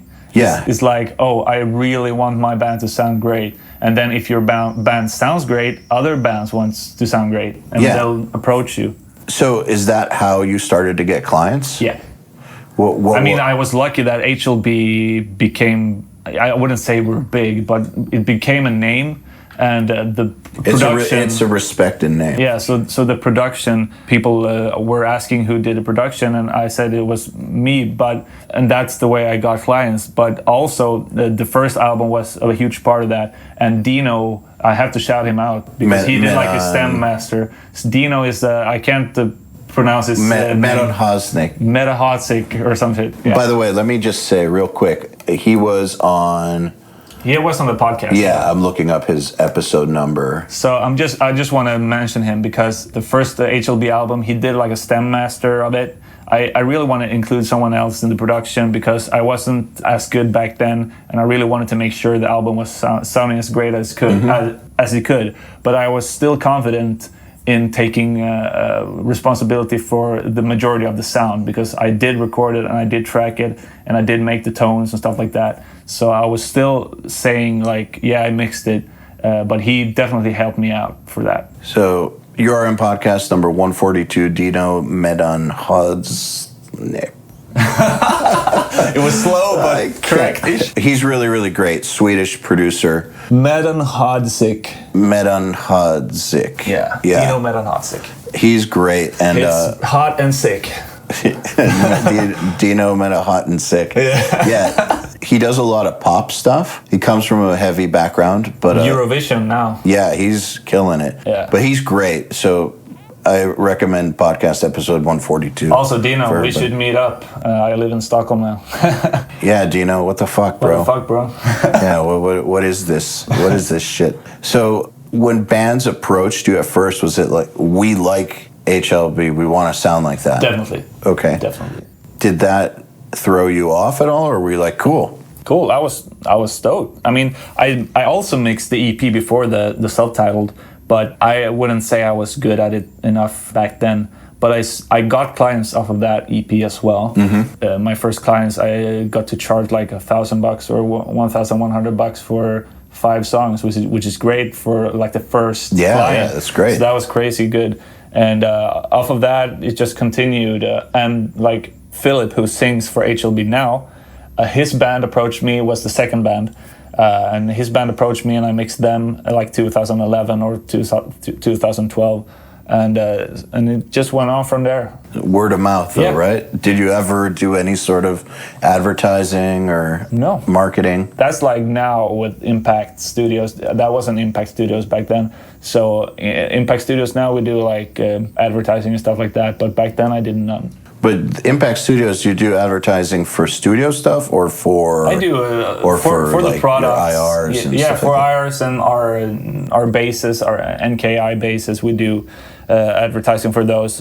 But that also goes hand in hand with the mixing because our site has both things. But you're not doing ads for mixing, are you? Not really. Okay. Mostly product. Yeah, that's always been my experience that products, yes, marketing and advertising works great for it, but the service of being a producer, the best marketing is your work and the word of mouth. Yeah. I haven't had a single person come on this podcast, and this is going to be like episode 253 or 4. Yeah. It's lots of people. I haven't had a single one say that they used like advertising or something successfully. Are they all, the podcasts, are they all available on YouTube or is it No. on the Nail the Mix site? Nail the Mix site or Spotify or Okay, so they're all iTunes. on Spotify. Okay, cool. Yeah. Nice. Yeah, YouTube, we stopped uploading all of them on there because it was fucking up our algorithm. Oh, for real. Because Okay. people, some of them people checked out, but some of them nobody checked out. Yeah. And that just messes with the channel, unfortunately. Yeah, fair enough. And also, it's a fraction of our total listeners. Yeah. So- I'm just realizing it now because I'm looking for podcasts when I'm at the gym, and I thought I had listened to all of them, but I only listened to the YouTube ones. So I have a dude. lot to listen to. There's been some good ones too that you've missed. I will listen to them for sure. I learned a ton from the ones I listened to at YouTube. So Have you heard Susan Rogers' episode? Nope. Check that one out. will do. Dude, she is the smartest motherfucker I've ever spoken to. She used to engineer for Prince when she was very, very young. Damn. And, you know, so she was like his Go-to. his person. Yeah. And she built gear for him too. And then at the age of 44, she decided to go to college. became a neuroscientist. Jesus. And so now she's a neuroscientist / professor at Berklee College of Music, where I believe that she teaches like audio engineering, but she also, I'm not entirely sure exactly what she does, but she's an actual neuroscientist and Crazy. has done all kinds of crazy research about the brain and music. And Really cool. yeah, you should listen to that one. And talking to her, I'm probably gonna listen to all of them. So but that one in specific, if Yeah, you want to okay. just hear a genius talk. yeah. Talking to her was like trying to run after a Ferrari. I really like the one with Mike as well from the Doom soundtrack and stuff like that. Oh. Or Mick Gordon. Yeah, he's crazy. That was so I'm crazy. trying to bring him back. I talked to him and like back in 2016, I think. And he said that he had used my mixes as reference for the original Doom soundtrack. God, that's awesome. That was crazy to hear. What a compliment. Like, Jesus Christ, like, are you serious? So that's just nuts. So I really like what he does. And he's a great guy. It seemed like I'd love to meet him. Man, his episode was one of my favorites. Yeah. I am trying to book him to bring him back. I loved talking to him. Man, that must feel awesome Yeah, to that's get a crazy. compliment like that. Especially back then, I was literally, like the album he was talking about was the Born of Osiris one, and I mixed that in like boy bedroom. What's it called? Like where I grew up. Your childhood bedroom. Yeah, essentially. And that was like no calibrated monitors or no nothing. Like that was just it's weird. It's a weird thing. Was it kind of out of the blue? In a way, yeah, just to get... I hit him up because I wanted to mix Doom. Oh, okay. Yeah, but I was naive asking him for that because I didn't realize the time constraints and the way he worked. That's like having someone else mix that is probably impossible to have happen. So that was it. And but he just said, "Oh, you're that guy." So I referenced your mix from Born of Osiris, and that was pretty nuts. You know how we were talking earlier about how you shouldn't take the good praise too seriously? Also, you know, if you're going to ignore the bad, you got to ignore the good too. Yeah. However, I've always found that when I would get compliments like that from someone I really respect, it would help me on my mission. Like I remember Will Putney hit me up once in like 2013 about the Contortionist album or something. Yeah. Which I don't think sounds good anymore. But at the time... Is it the one with Vessel, the song Vessel? Man, I don't remember song names. Okay. It's the one that's very dreamy. Okay. It's not with their current singer. Okay. Jonathan, the singer. Okay. Intrinsic. Okay. Both Misha and Will hit me up to compliment me on it. That's cool. And it felt great, man. Because I really... looked up to those guys. Some people loved it, some people hated it. A lot of people wanted it to be heavy. Yeah, of course. That's always the case. Yeah. If you were heavy once and you all of a sudden go soft, I guess, and people will hate you. Yeah, I mean, it wasn't soft, but it was... No, but softer. Softer. Yeah. But it's still, getting that sort of like affirmation, did it help you at all, or was it just like, oh, that's cool? Yeah, it's more like, oh, that's cool, because back then, I'm really, really bad at, first of all, remembering stuff like that and kind of telling people about that. Like, I've never used stuff like that as a way of advertising myself, like, look at me. Because that's kind of a Swedish thing. You don't really do that. It's called jantelag, and it's a law, like a law. It's not a real law, but it's just you shouldn't think you're the best at something, or you shouldn't think you're the shit. So you kind of back off in that mindset a bit, which could be negative. I kind of see how it can help you from developing too big of a head. Yeah. But I just mean more like if you're ever feeling like unconfident or something, getting praise from someone that you look up to can be like, wait a second, maybe I'm not. I think I've been quite confident from the get-go. That's great. So with my parents being supportive, and I get positive feedback a lot. So that always helps. And I try not to kind of go too deep in that hole and just getting praise all the time and just be, oh, thank you. I don't want to do that. Just do the work. Yeah, just do the work, definitely. Yeah, makes sense.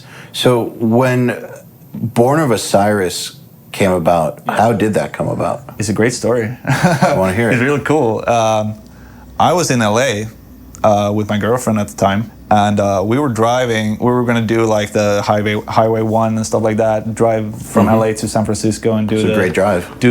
Not if you're mixing a song in the car and you're super like, what's it called? You get the nausea from driving. Not if you're mixing a song in the car, could have just been the whole sentence. Yeah, but not only that, but I get motion sickness too. Super motion sick, like extremely. We had to stop, and I almost puked and stuff. Dude, you're talking about mixing a song in the car. So That's already crazy to begin with. It was hard. We were in the car, and I saw Lee post like, we were looking for mixers, blah blah blah, and I knew he's added me, so because he liked HLB, so I knew that already, and I just commented, hit me up. That's it, kind of, and or I kind of wrote him like misspelled stuff, like you should send me your files, haha, or whatever, and he did. I was like, hold on, and so in like 10 minutes time or 15 minutes, I had the link. So I was like, oh shit. In the car. Yeah, in the car. And I had like my gaming laptop and my Bowers and Wilkins in-ears, which is kind of fancy in-ear monitor, but it wasn't like, it's not something you'll mix on, but I mixed on it back then. So I just started mixing in the car, and we stopped at kind of different Starbucks to get Wi-Fi for me to send out revisions for the mix, which was pretty funny.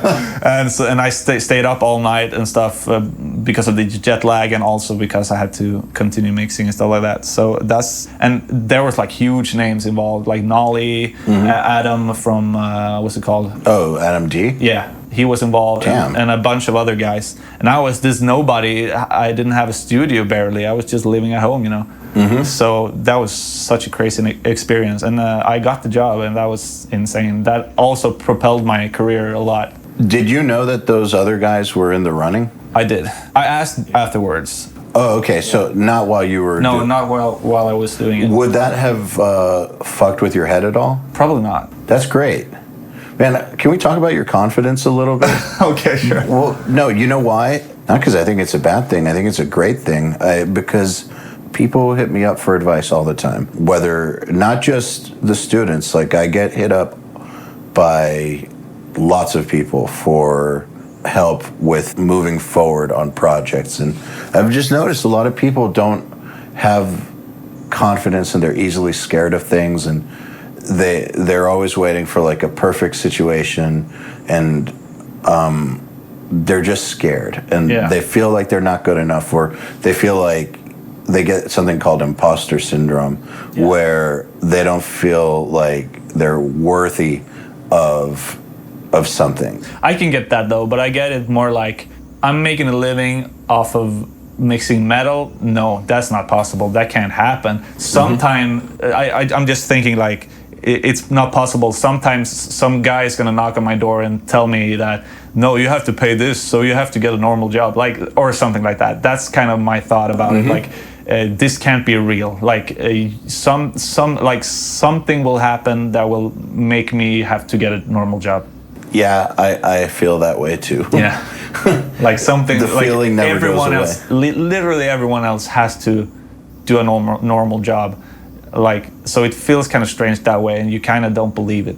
Yeah, but I know a lot of other people who, had found out that those guys were in the running, they may not have even tried. Oh, you know, because that's like you said, that's the confidence. That comes from like being the music teacher's darling from day one. You know, in like when I was a small kid, all my early music teachers were like mind blown. It seemed like, and I probably back then was a bit of an asshole about it, because I just thought I was the best, you know, back then. I had to work on that when I got older and started, I don't know, it's called it's called when you go to the gymnasium in Swedish, but I don't know what it's called. Maybe high school, I think. High it's school. called, yeah. So when I started high school, I was still an asshole about that stuff. You had to learn some humility. I had to learn that, and I had to learn how to get along with other musicians that weren't as skilled, I guess. And so that was a huge thing. And the teachers told me like they hated me in the beginning. Like I was good at what I was doing, but I kind of became like a substitute teacher, which kind of was bullshit still, I think. But that didn't help my douchebag situation, really. Like years later, when I was graduating and stuff like that, they told me I had gotten a lot better at that. But I was certainly bad. I was certainly not a nice guy back then. You seem perfectly nice now. Yeah, but I've worked on it a lot, so. And also I've been humble, of course, of all the talent that internet and YouTube brings, and I was like, oh shit, I'm not the best. Yeah, once it's not easy, but it's one thing to be the best person in your school, but then once you're in the world, you're up against people who were also the best in their school and more, the best. You're talking about people that are now the best in the world at this kind of stuff. But okay, so here, what I'm curious about is what does it feel like, if you could describe it, when a job like that comes up? Like you just said, even if you had known that these guys were in the running and you would have gone for it anyways. Can you describe what that would feel like, or what that feeling is? The reason I'm saying that is because if people who get this imposter syndrome are listening, maybe they can listen to how you felt about it, or like how you held yourself physically, and like try to like take that on themselves next time. Wow, this is a lot of pressure answering stuff. It could be something as simple like I just said, fuck it. That's what I tell people. I probably thought like, this is my chance, and I will crush this. And I'm familiar with their music, and the files I get are great. I can do this. I can only do it the way I want it to sound, and they'll just have to decide if that's the sound they want or not. So I can only do it my way, and if they don't want it, fine. Then that has to be the way it goes, you know. The worst that could happen in your mind was they didn't take it. Yeah. And that clearly you didn't seem too emotionally concerned. I mean, that would suck, of course, but I can only do my best. Yeah. Well, see, here the thing is, a lot of people, I think, will think about the worst case, like they don't take it, and then they'll amplify it to this huge proportion where it doesn't need to be that. It can be something as simple like, yeah, it's disappointing, but isn't it awesome that the opportunity even came up? Of course, like they chose you, like they let you do it, which is a huge thing. Yeah.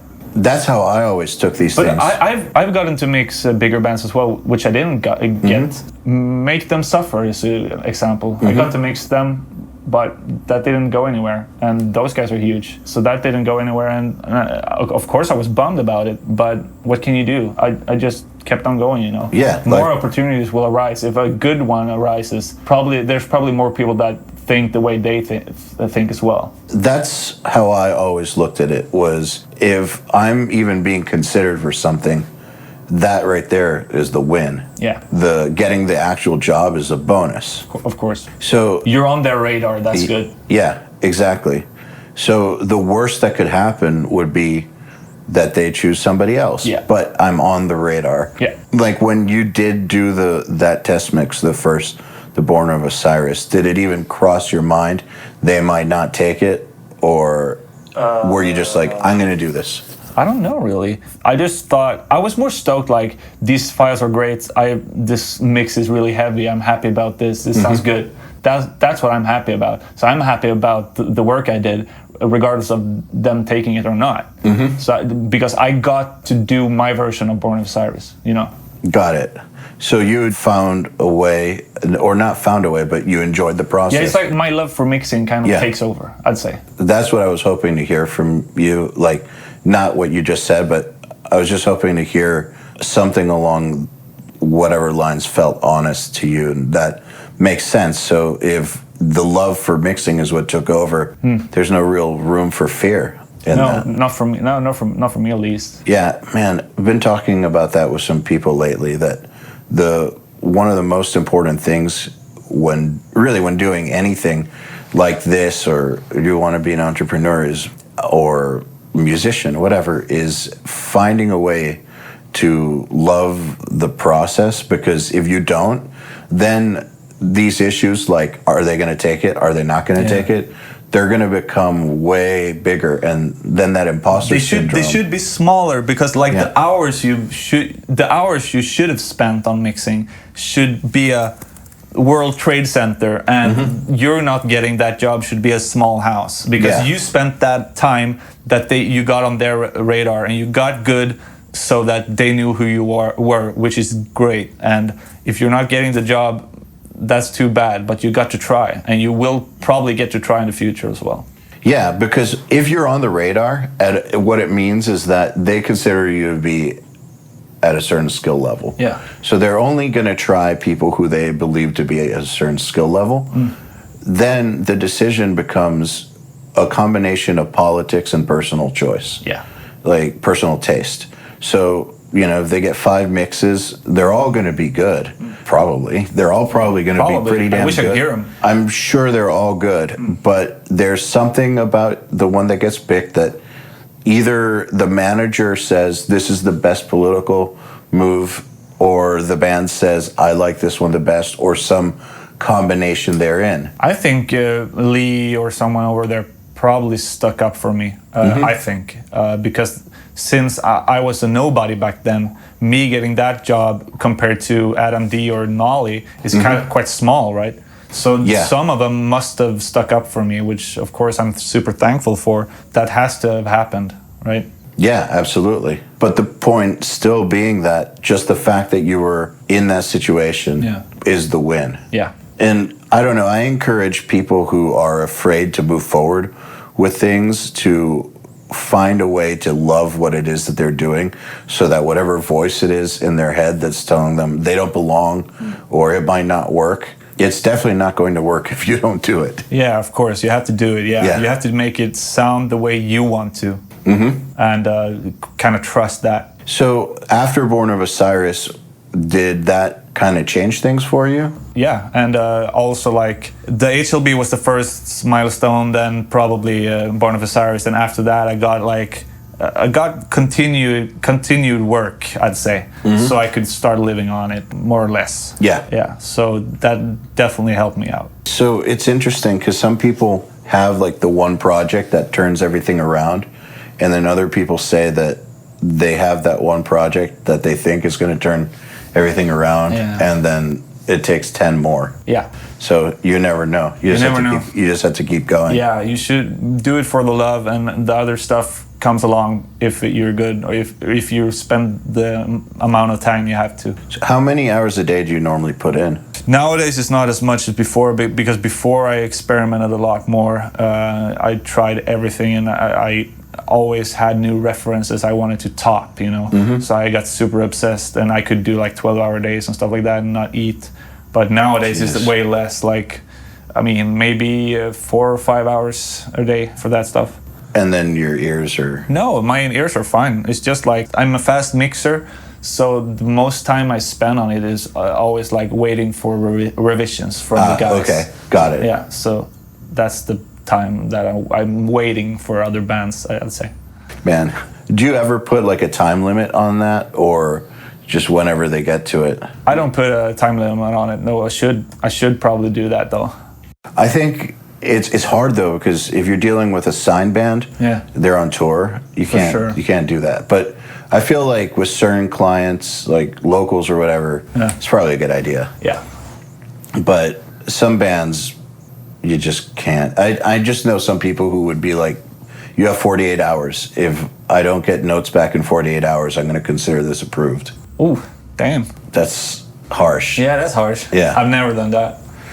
Because it takes a long time to listen to stuff and take it all in. It takes a long time. Yeah, I think that was their written policy, but they didn't always enforce it. Yeah. So they had that policy just because some people are just being lazy, and they tried to keep on a schedule, but obviously if they're working with like legit bands that are on tour or whatever, they're not gonna do that. For sure. I would hope not. Let's get to some questions from listeners, because we've got a few. Cool. Steve Gordon, what was your first baritone 6-string guitar? He's got a few questions, so I'll just ask one at a time. Okay, so we got one for HLB that was a righty. Like I played drums back then, and we got a kind of deal for Australian builder, ethereal guitars. So we got one that was 28-inch scale, and it had a bare knuckle aftermath and was built with fancy Australian wood types. I don't really know, but so that's the first one we got, and I tracked the self-titled with that. All right. Did you always use a baritone 6-string with the tuning EBE, AABA for your music? No, I think we started in like A, just regular drop A. Then we went to drop G, I think, and we added the dissonant notes. We do like the two thinner strings are like, it's called a half. I don't know what it's called. It's like a half note between them. So instead of doing that big stretch for doing the dissonant chords, we just do the one grip on the same fret. So it's a kind of a strange tuning, but we had a lot of riffs that were utilizing the dissonant, screechy things. So it was way easier to do it that way. But we did like 7 strings on that EP. Then we got the ethereal guitar. We went down. I think we went down to F first. So that tuning, but a half step up. Then we went down to E for some reason. I don't really know why, the reasons why, but we went to E, and I kind of stuck on E because the rest I could pitch, I realized, so I don't really have to go lower or stuff like that. So that's where we're at now. Makes sense. So Nolan Baladon is wondering, hey Buster, I know you use a lot of MIDI bass in your production. How do you convince your clients to go this way? I get a lot of low-tuned stuff from clients, and not all of them have Dingwall basses, which is for me the only option for that low, for the low tunings. What is it about Dingwall basses? It's the scaling. So they're just constructed for this? Yeah, they have the long neck. They have the 37-inch scale for the thickest string, and I sampled 3 of them, and I sell those on Impact Studios. And I use them a lot myself because I just track them a special way, how I play, and they go extremely, extremely low, like so you can barely hear the note. But bands who come to me, they have listened to Bill Jarda and HLB, which are tuned super low, so they want the same thing. So that's just what I tell them. I mean, if they have great track bass, fine, I'll use that for sure. And I think track bass always sound better. But like I said, they don't have the basses that can take that low tuning. All right, let's see here. Well, lots of people are asking about your approach to making guitar tones, and I will just say that we did a Q&A yesterday that's available for Nail the Mix subscribers. It's in Buster's Humanity's Last Breath session.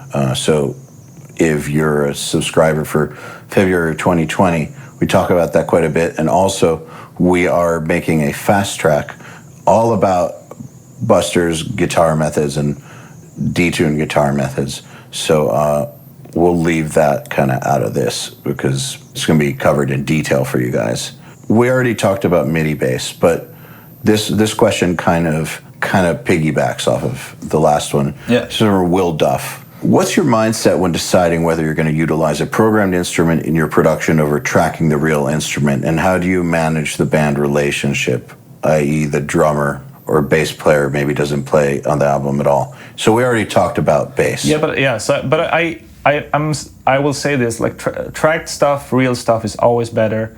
But there's rare occasions that I get it, but mostly they don't know how to tune drums, they don't know how to mic the like room mics or whatever. They don't know how to set it up properly to get the sound they want. Not even what I want, but I know they want a certain sound, but they don't really know how to get it. So the files I get MIDI drums very often, and that's never a problem. It's always like, here's the files, MIDI drums, MIDI bass, that's it. And that's usually the case. And I've learned how to make that work for me. And I offer tracking. I offer like I can track your guitar and your bass. I offer that as a service. So if they want that, I can do that as well. But most times it's just a guitarist that's making riffs, and I find a singer and a drummer and stuff like that. But he makes the music, and he just sends me the files, and I have to go through them. Yeah. So you're just. It's like a constraint of the situation oftentimes. Yeah.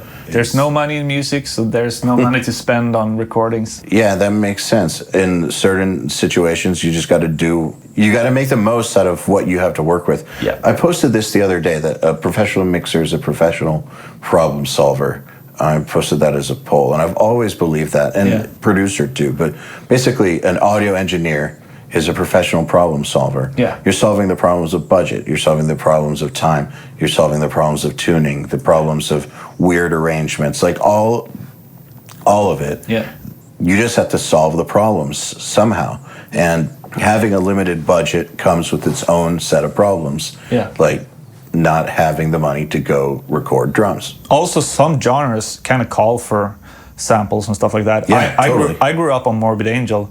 And if anyone has listened to Morbid Angel, they use the most cheap-ass trigger system for their stuff. It's like one shots, and it just sounds like that's, and I'm used to that, and I always have liked that stuff, and I always thought it sounded super extreme. It sounded like a machine gun, and it really fits with the riffs, and the drums are so clear and so clicky, and I really love that because I grew up on death metal. So I'm all about that stuff, but I also like the natural tones, and those go with certain types of music, and the trigger sounds goes with a certain type of music. So you have to just make it work and kind of pick the method for the genre.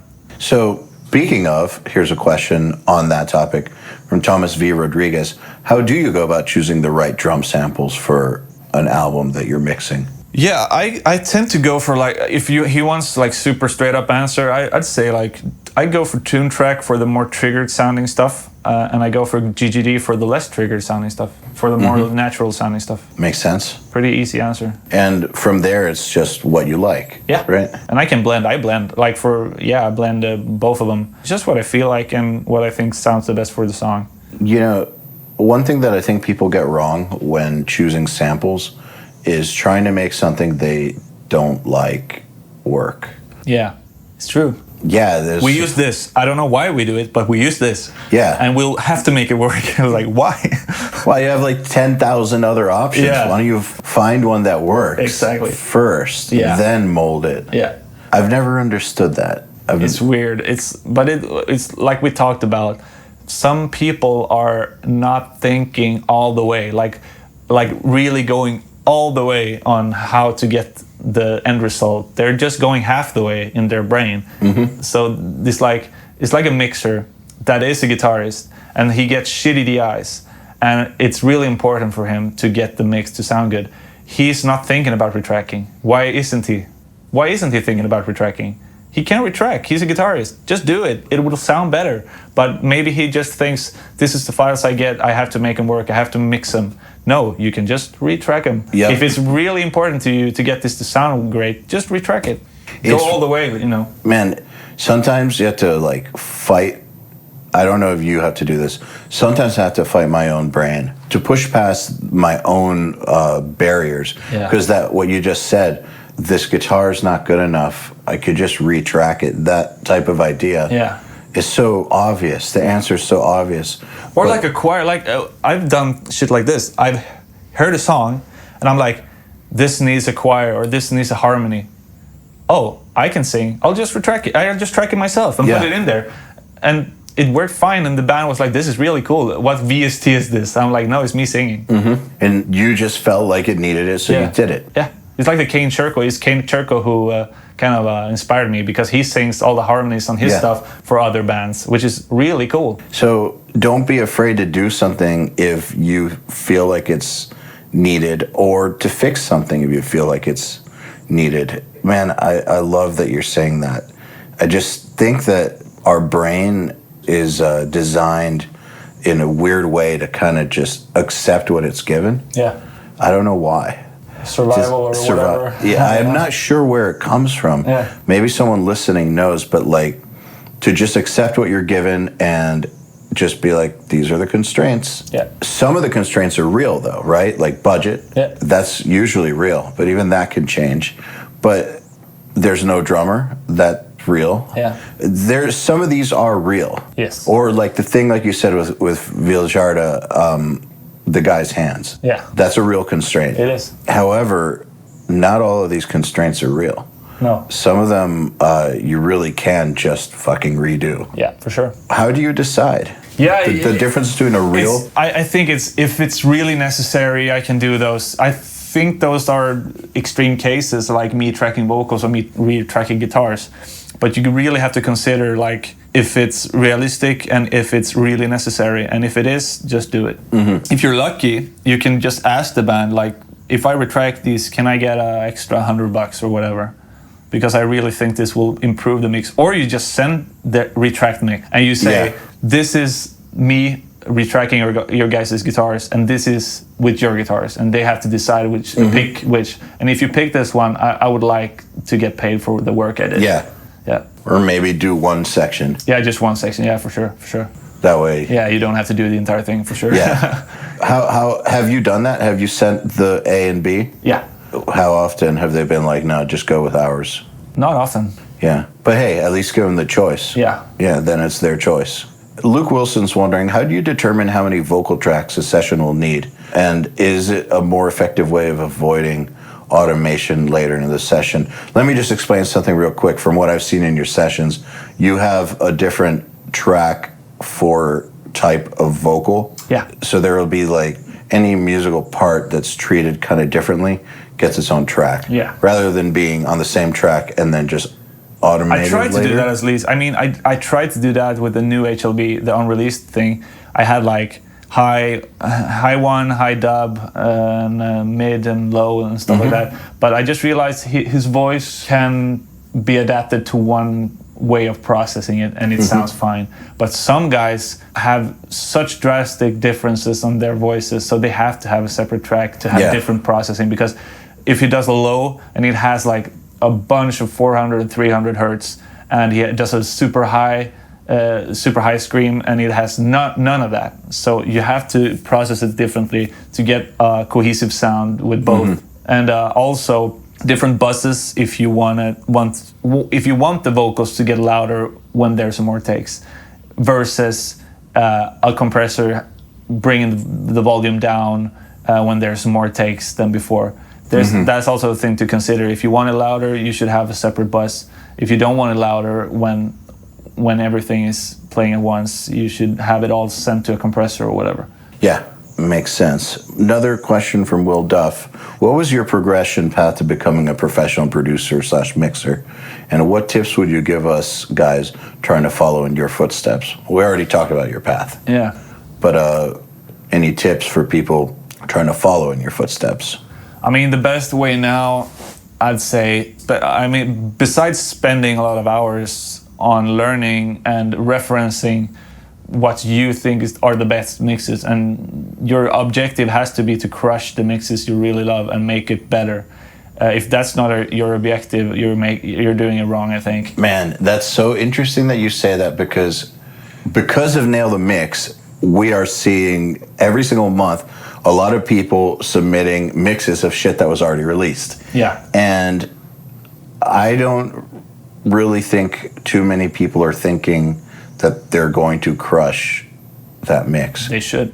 And they shouldn't say it out loud, just so that don't type it, just so that nobody thinks you're an asshole or delusional. But yeah, because if you're like, I'm going to crush, I mean, if you don't I'm going to crush TLA's mix. It's It's like, bro, you're delusional. Yeah, but it's your taste. Yes. You will have different tastes than him. Absolutely. So based on that, you can crush it, but according to yourself. Yeah. And you should be about making your own sound. Absolutely. So I totally agree with you that, again, I'll say it, just don't type this so that people don't think you're crazy.